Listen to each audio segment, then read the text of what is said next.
Que tinguem constància, Tales va ser el primer que va buscar el saber de forma desinteressada i va intentar trobar respostes racionals a preguntes que fins llavors s'havien resolt per mitjà de la religió.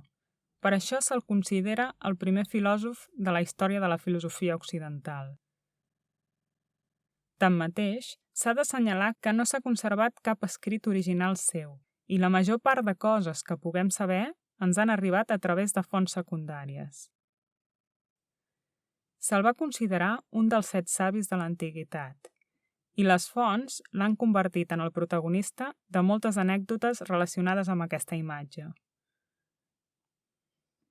Diuen que va preveure una època de bones collites i es va enriquir perquè va invertir en magatzems, tot i que després va donar els seus guanys, demostrant així que els filòsofs es podien fer rics si volien, però no els interessava. Una altra anècdota famosa explica que una nit va sortir de casa per contemplar el cel estrellat i tot mirant-lo va caure dins d'un sot. Mentre es lamentava, la criada que l'acompanyava li va preguntar que com pretenia conèixer el cel si no era capaç de veure el que tenia sota els peus. A banda de les històries quotidianes, també se li atribueixen nombrosos descobriments, sobretot relacionats amb l'astronomia i la geometria. Segons sembla, va predir un eclipsi solar, i d'acord amb la llegenda, això va determinar el final d'una guerra en favor dels jonis. També es diu que al llarg de la seva vida va viatjar a Egipte, on va aprendre geometria i on va calcular l'alçada de les piràmides a partir de la seva ombra i basant-se en la proporcionalitat entre triangles. Fet que el va portar a desenvolupar el conegut teorema que porta el seu propi nom. Per altra banda, no se sap del cert si va arribar a escriure cap obra, però s'accepten algunes frases d'ell. Una d'elles és «Tot és ple de déus», frase que no s'ha d'entendre des d'una perspectiva religiosa, sinó més aviat vital. Tot està animat, tot té vida. Això quadra amb la seva concepció de la naturalesa, la physis entesa com un tot viu.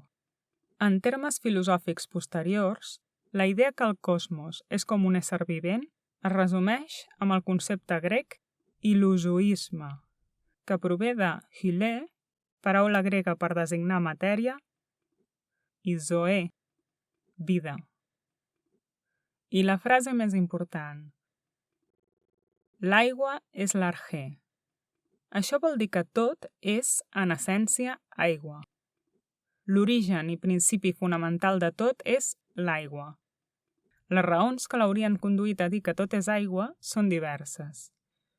Podria haver considerat l'aigua com un element essencial per la vida. És fàcil observar la necessitat d'aquest element per qualsevol ésser viu.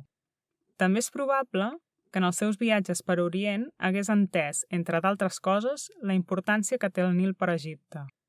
A la vegada, és possible que aquesta idea reflecteixi influències mitològiques, ja que a Babilònia, el déu pare del món era el déu oceà. Tot i això, el més important d'aquesta idea és que l'aigua és un principi natural despersonificat. No reflecteix la imatge d'un déu. Malgrat l'escassetat de les fonts i les atribucions dubtoses, sabem que Tales és el primer en plantejar la idea que la naturalesa pot explicar-se per si mateixa, sense intervenció divina, i per això se'l considera el primer filòsof de la història de la filosofia occidental. I amb això hem acabat l'esquema del pensament de Tales.